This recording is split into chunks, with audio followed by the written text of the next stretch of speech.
As humans, we constantly aspire for a lot of things. Some we achieve, some we pursue, some we let go, and some we settle for. So ask yourself if you actually need a track bike for your daily life, or does it satisfy your need to have a bike that looks like it belongs on a track but is actually a comfortable commuter in disguise?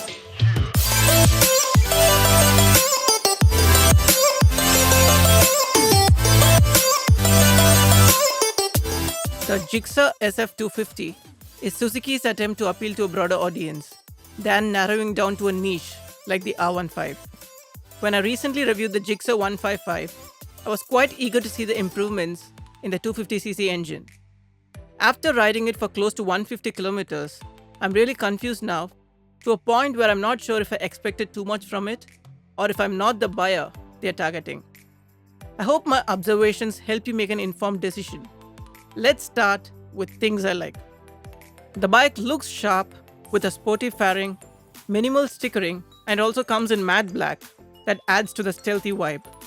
If you want to call it a sports tourer, go ahead, because the ride triangle is very comfortable with a very subtle lean angle, center set foot pegs, and raised clip-on handlebars. It's only a little more aggressive than the naked Gixxer 155 and even the Pulsar N160, which has a little more lean angle than the Gixxer. The seat comfort is good for the rider, which helps for touring without any discomfort. Low to mid-end torque is where this reliable engine excels, making it suitable for your office commute in a bustling city.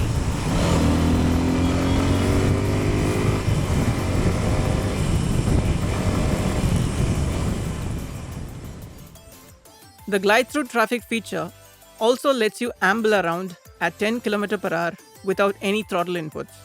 Weight management is excellent and makes this very enjoyable within the city. You can cut through traffic effortlessly, except watch out for those out-of-proportion mirrors and indicators that stick out. You can cruise above 100 on open roads with this oil-cooled engine. And the engine character is very linear, but before you assume it's a smooth Japanese engine, hold on until the next section. Heat management is a job well done thanks to the Suzuki signature oil cooling tech that works by recirculation of engine oil around the combustion chambers. This also helps reduce the overall size of the engine and negates the need for fins or water jackets. Telescopic front suspension is decent for bumpy city roads and does its job to an extent in hard cornering as well. Fuel efficiency is around the 30 to 36 km per liter mark, which is good in its segment, and with a 12-liter fuel tank, you can expect a range of around 400 kilometers. So at max capacity, you can do a Chennai to Bangalore trip without any stop. The bike also has one of the best LED headlight setup in the segment, but the throw and spread needs to be calibrated better. Let's move on to things I dislike. The engine is a deal breaker for me, as it's very gruff and there are vibes you feel on the handlebar and foot pegs even from low RPM. Don't expect the refinement level of the KTM 250 or Bajaj 250 engines. The Gixxer 155 was a smooth operator and I had higher expectations from this engine with respect to refinement. The next problem in my book is related to the comfortable ergonomics that I was praising earlier. When you raise the handlebar and have center set foot pegs placed quite low, riding it aggressively in a track posture is close to impossible. When you want to corner hard, you risk scraping your foot, and when you want to tuck in, your neck hurts because the foot peg isn't rear set and the handlebars are placed too high. Though the bike looks stealthy and cool like a race bike, the fit and finish is not up to the mark. The plastics don't feel sturdy, and in my test ride, one of those big indicators started flopping around without any impact to it whatsoever. If Suzuki is known for their engine reliability, they should also focus on the fit and finish to complement it.